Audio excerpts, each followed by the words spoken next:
നമസ്കാരം. മലയാളി വാർത്തയിലേക്ക് സ്വാഗതം. 15 വർഷം നീണ്ട ഭരണത്തിന് നന്ദി കുറിച്ച് പ്രധാനമന്ത്രി ഷെയ്ഖ് ഹസീന രാജ്യം വിട്ടതോടെ പുതിയ രാഷ്ട്രീയ മാറ്റങ്ങൾക്കൊരുങ്ങുകയാണ് ബംഗ്ലാദേശ് എന്നാണ് കരുതിയത്. ആഴ്ചകളോളം നീണ്ട സർക്കാർ വിരുദ്ധ പ്രക്ഷോഭങ്ങളിൽ അസ്വസ്ഥമായ രാജ്യത്തെ സ്ഥിരതയിലേക്ക് നയിക്കുക എന്ന വലിയ ഉത്തരവാദിത്തം പേറിയാണ് നോബൽ സമ്മാന ജേതാവ് മുഹമ്മദ് യൂനുസ് ഇടക്കാല സർക്കാർ രൂപീകരിച്ചത്. എന്നാൽ അതിന്റെ ആയുസ് അവസാനിക്കാൻ പോവുകയാണ്. ബംഗ്ലാദേശിൽ വീണ്ടും അട്ടിമറിക്ക് കളമൊരുങ്ങിയോ എന്നുള്ള ചോദ്യമാണ്. സമീപകാല രാഷ്ട്രീയ സംഭവ വികാസങ്ങളാണ് അട്ടിമറിയുടെ സൂചന നൽകുന്നത്. ഇടക്കാല സർക്കാർ മേധാവി മുഹമ്മദ് യൂനുസിനെ അധികാരത്തിൽ നിന്ന് പുറത്താക്കി സൈനിക മേധാവി വാക്കർ ഉസ് സമൻ രാജ്യത്തിന്റെ നിയന്ത്രണം ഏറ്റെടുക്കുമെന്നാണ് റിപ്പോർട്ടുകൾ. കഴിഞ്ഞ 24 മണിക്കൂറിനിടെ സോഷ്യൽ മീഡിയയിൽ ഇതുമായി ബന്ധപ്പെട്ട വാർത്തകളാണ് നിറഞ്ഞു നിൽക്കുന്നത്. മുഹമ്മദ് യൂനുസിനെതിരെ ശക്തമായ പ്രതിഷേധ പ്രകടനങ്ങൾ നടക്കുന്ന സാഹചര്യം ജനറൽ വാക്കർ ഉർ സമൻ മുതലെടുക്കുന്നുവെന്നാണ് റിപ്പോർട്ടുകൾ. രാജ്യത്തെ നിലവിലെ രാഷ്ട്രീയ സാഹചര്യത്തിൽ സൈനിക മേധാവി അതൃപ്തനാണ്. ഭീകരാക്രമണങ്ങൾ ഉണ്ടാകാനുള്ള സാധ്യതയുണ്ടെന്ന മുന്നറിയിപ്പ് അദ്ദേഹം സൈനിക യോഗങ്ങളിൽ നൽകി കഴിഞ്ഞു. അതീവ ജാഗ്രതയോടെ ഇരിക്കാനും സുരക്ഷാ സന്നാഹങ്ങൾ ശക്തമാക്കാനും അദ്ദേഹം നിർദ്ദേശം നൽകി. ആഴ്ച അവസാനം ജനറൽ സമൻ നടത്തിയ ഉന്നതതല സൈനിക യോഗങ്ങളും ഭരണകൂടത്തിലെ ചില നേതാക്കളുടെ പ്രസ്താവനകളും എല്ലാം സർക്കാരും സൈനിക മേധാവിയും തമ്മിലുള്ള സ്വരചേർച്ച കുറവാണ് സൂചിപ്പിക്കുന്നത്. സൈനിക യോഗങ്ങളിൽ രാജ്യത്ത് അപകടകരമായ രീതിയിൽ വർദ്ധിക്കുന്ന തീവ്രവാദവും അതിനെ നേരിടാനുള്ള സുരക്ഷാ നടപടികളുമാണ് ചർച്ച ചെയ്തത്.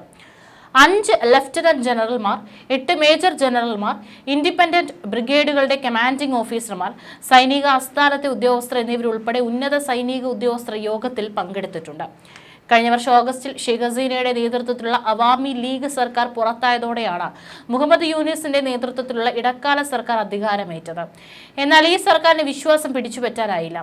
രാജ്യത്ത് അടിയന്തരാവസ്ഥ പ്രഖ്യാപിക്കാനോ മുഹമ്മദ് യൂനുസിനെതിരെ അട്ടിമറി നടത്താനോ സൈന്യം പ്രസിഡന്റിനുമേൽ സമ്മർദ്ദം ചെലുത്തുമെന്നാണ് വിവരം. സൈന്യത്തിന്റെ നേതൃത്വത്തിൽ ഒരു ദേശീയ ഐക്യ സർക്കാർ രൂപീകരിക്കുന്നതിനുള്ള സാധ്യതയും പരിശോധിക്കുന്നുണ്ടെന്നാണ്. അടുത്തിടെ വിവിധ രാഷ്ട്രീയ പാർട്ടികളും വിദ്യാർത്ഥി നേതാക്കളും സൈന്യത്തിനെതിരെ ശബ്ദമുയർത്തിയിട്ടുണ്ട്. ഇത് സൈന്യത്തിലെ ഒരു വിഭാഗത്തെ അസ്വസ്ഥരാക്കിയിട്ടുണ്ട്. എന്നാൽ അടിയന്തരാവസ്ഥ പ്രഖ്യാപിക്കുമെന്ന വാർത്ത വെറും ഗോസിപ്പ് മാത്രമാണെന്നും ഇടക്കാല സർക്കാരിന്റെ ആഭ്യന്തര സെക്രട്ടറി നസീമുൾ ഹഖാഖ് ഗനി പറഞ്ഞു. കുറച്ചു ദിവസങ്ങൾക്ക് മുമ്പ് സൈനിക മേധാവിക്കെതിരെ അട്ടിമറി നീക്കം നടന്നതായും വാർത്തകൾ വന്നിരുന്നു. പാക് അനുകൂല പക്ഷക്കാരായ ചില കൂട്ടാളികൾ തന്നെ ജനറൽ സമനെതിരെ നീങ്ങുന്നുവെന്നായിരുന്നു വാർത്ത. എന്നാൽ നിലവിൽ സൈന്യത്തിൽ വ്യക്തമായ നിയന്ത്രണം ജനറൽ വാക്കർ ഉർ സമൻ ഉണ്ടെന്നാണ് വ്യക്തമാക്കുന്നത്.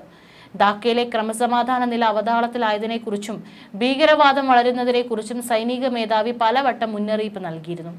അതേസമയം പ്രസിഡന്റ് മുഹമ്മദ് ഷഹാബുദ്ദീനുമായി ചേർന്ന് ഗൂഢാലോചന നടത്തി ഭരണം അട്ടിമറിക്കാൻ സൈനിക മേധാവി ശ്രമിക്കുന്നതായി വിദ്യാർത്ഥികൾ നയിക്കുന്ന ആമർ ബംഗ്ലാദേശ് പാർട്ടി ജനറൽ സെക്രട്ടറി അസദുമസൻ ആരോപിച്ചു.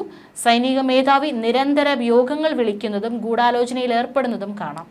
പ്രസിഡന്റിന് കീഴിൽ പുതിയ സർക്കാർ രൂപീകരിക്കാനാണ് ആലോചന. ഈ പ്രസിഡന്റ് ഷെയ്ഖ് ഹസീനയുടെ അടിമയായ നായിയാണ്. നിങ്ങൾ ഷഹാബുദ്ദീനൊപ്പം ചേർന്ന് രാജ്യം ഭരിക്കാൻ ശ്രമിച്ചാൽ ലക്ഷക്കണക്കിന് അബു സയ്യിദുമാർ തങ്ങളുടെ ജീവൻ അർപ്പിച്ച് കന്റോൺമെന്റ് തകർക്കുമെന്നാണ് അദ്ദേഹം പറഞ്ഞിരിക്കുന്നത്. 2024 ജൂലൈയിൽ സർക്കാർ വിരുദ്ധ പ്രക്ഷോഭം അക്രമാസക്തമായ കലാപമായി മാറിയപ്പോൾ അബു സയ്യിദ് എന്ന വിദ്യാർത്ഥി പ്രവർത്തകൻ കൊല്ലപ്പെട്ടിരുന്നു. അതിനെ തുടർന്നുള്ള സംഭവ വികാസങ്ങളാണ് ഷെയ്ഖ് ഹസീനയുടെ പുറത്താക്കലിലേക്ക് നയിച്ചത്. ഹസീന ഇപ്പോൾ ഇന്ത്യയിലെ രഹസ്യ കേന്ദ്രത്തിലാണ്. അസദുസമാൻ ഫൗദിനെ അറസ്റ്റ് ചെയ്തേക്കുമെന്ന അഭ്യൂഹങ്ങൾ പരക്കുന്നുണ്ട്. രാജ്യത്തെ തീവ്രശക്തികളെ വരുതിയിലാക്കാൻ സൈനിക ഏറ്റെടുക്കൽ ഉണ്ടാകുമെന്നാണ് റിപ്പോർട്ടുകൾ. ദശലക്ഷക്കണക്കിന് ആളുകളെ ദാരിദ്ര്യത്തിൽ നിന്ന് കരകയറ്റുന്നതിനുള്ള പ്രവർത്തനങ്ങൾക്കാണ് 2006-ൽ 83-കാരനായ യൂനുസിന് സമാധാനത്തിനുള്ള നോബൽ സമ്മാനം ലഭിക്കുന്നത്. എന്നാൽ 190-ലധികം കേസുകൾ യൂനുസിനെതിരെ കുറ്റം ചുമത്തുന്ന നടപടിയായിരുന്നു ഷെയ്ഖ് ഹസീന സർക്കാർ രൂപീകരിച്ചത്. സാമ്പത്തികമായി പിന്നോക്കം നിൽക്കുന്നവർക്ക് ജാമ്യ വസ്തു ഇല്ലാതെ തന്നെ ചെറുകിട വായ്പകൾ നൽകി അതിലൂടെ അവരെ സാമ്പത്തിക സ്വയം പര്യാപ്തത നേടാൻ സഹായിക്കുന്ന ഒരു ധനകാര്യ സ്ഥാപനമായ ഗ്രാമീൺ ബാങ്കിന്റെ സ്ഥാപകൻ എന്ന നിലയിലാണ് മുഹമ്മദ് യൂനുസ് ശ്രദ്ധേയനാകുന്നത്. 2006-ലാണ് മുഹമ്മദ് യൂനുസ്, ഗ്രാമീൺ ബാങ്ക് എന്നിവ സംയുക്തമായി സമാധാനത്തിനുള്ള നോബൽ പുരസ്കാരത്തിന് അർഹനായത്. 2009-ൽ United States Presidential Medal of Freedom, 2010-ൽ കോൺഗ്രസ് ഗോൾഡ് മെഡൽ എന്നിവയുൾപ്പെടെ നിരവധി പുരസ്കാരങ്ങൾ യൂനുസിന് ലഭിച്ചിട്ടുണ്ട്. വിദ്യാർത്ഥി നേതാക്കളാണ് ഇടക്കാല സർക്കാർ രൂപീകരിക്കുന്നതിനായി മുഹമ്മദ് യൂനുസിന്റെ പേര് നിർദ്ദേശിച്ചത്. ബംഗ്ലാദേശിൽ പാവങ്ങളുടെ ബാങ്കർ എന്നറിയപ്പെടുന്ന യൂനുസ് ദീർഘകാലമായി പ്രധാനമന്ത്രി ഷെയ്ഖ് ഹസീനയുടെ കടുത്ത വിമർശകരിൽ ഒരാളാണ്. വ്യവസായിയും ബാങ്കറും സാമ്പത്തിക വിദഗ്ധനുമാണ് മുഹമ്മദ് യൂനുസ്. 1940-ൽ തെക്ക് കിഴക്കൻ ബംഗ്ലാദേശിലെ തുറമുഖ നഗരമായ ചിറ്റാഗോങ്ങിലാണ് മുഹമ്മദ് യൂനുസ് ജനിച്ചത്. ധാക്ക സർവകലാശാലയിൽ നിന്ന് സാമ്പത്തിക ശാസ്ത്രത്തിൽ PhD നേടി. പിന്നീട് യുണൈറ്റഡ് സ്റ്റേറ്റ്സിലെ വാൻഡർബിൽറ്റ് സർവകലാശാലയിൽ നിന്ന് പ്രശസ്തമായ ഫുൾബ്രൈറ്റ് സ്കോളർഷിപ്പ് ലഭിച്ചിരുന്നു. 1972-ൽ ബംഗ്ലാദേശ് പാകിസ്ഥാനിൽ നിന്ന് സ്വാതന്ത്ര്യം നേടി ഒരു വർഷത്തിന് ശേഷം അദ്ദേഹം മടങ്ങിയെത്തി. ചിറ്റാഗോഗ് സർവകലാശാലയിൽ അധ്യാപകനായി ജോലിയിൽ പ്രവേശിച്ചു. 2 വർഷത്തിന് ശേഷം 1974-ൽ ബംഗാളിൽ കടുത്ത ക്ഷാമമുണ്ടാവുകയും ഏകദേശം 15 ലക്ഷത്തോളം പേർ മരിക്കുകയും ചെയ്തു.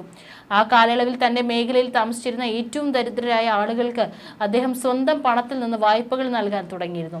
അങ്ങനെ 1983-ൽ അദ്ദേഹം ഗ്രാമീൺ ബാങ്ക് സ്ഥാപിച്ചു. മൈക്രോ ലെൻഡിങ്ങിലൂടെ ദാരിദ്ര്യം ലഘൂകരിക്കുന്ന അദ്ദേഹത്തിന്റെ പദ്ധതി വലിയ തോതിൽ വളർന്നു. ഇന്ന് വ്യത്യസ്ത ശാഖകളും സമാനമായ മോഡലുകളും ലോകമെമ്പാടും പ്രവർത്തിക്കുന്നു. യൂനുസിനും ഗ്രാമീൺ ബാങ്കിനും 2006-ൽ സമാധാനത്തിനുള്ള നോബൽ സമ്മാനം ലഭിച്ചു.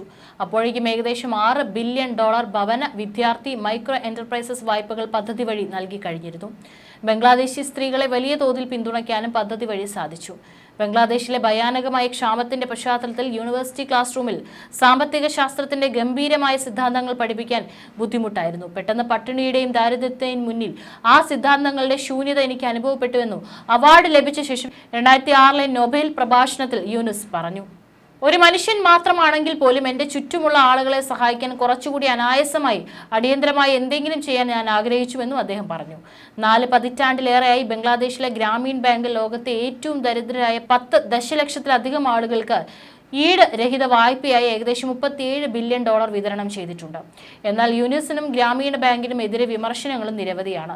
ചില മൈക്രോ ലെൻഡർമാരുടെ ഉയർന്ന പലിശ നിരക്ക് കടം വാങ്ങുന്നവരെ ദരിദ്രരാക്കിയെന്ന് പലരും വിമർശിക്കുന്നു.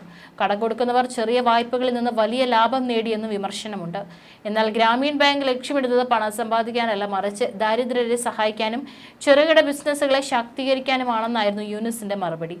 ദാരിദ്ര്യ നിർമ്മാർജ്ജനം, സുസ്ഥിരത എന്നീ മേഖലകളിൽ പ്രവർത്തിക്കുന്ന പുതിയ സാമൂഹിക ബിസിനസ്സുകൾ വികസിപ്പിക്കാൻ സഹായിക്കുന്ന ധാക്ക ആസ്ഥാനമായുള്ള തിങ്ക് ടാങ്കായ യൂനിസിന്റെ സെന്ററിന്റെ സ്ഥാപകൻ കൂടിയാണ് അദ്ദേഹം.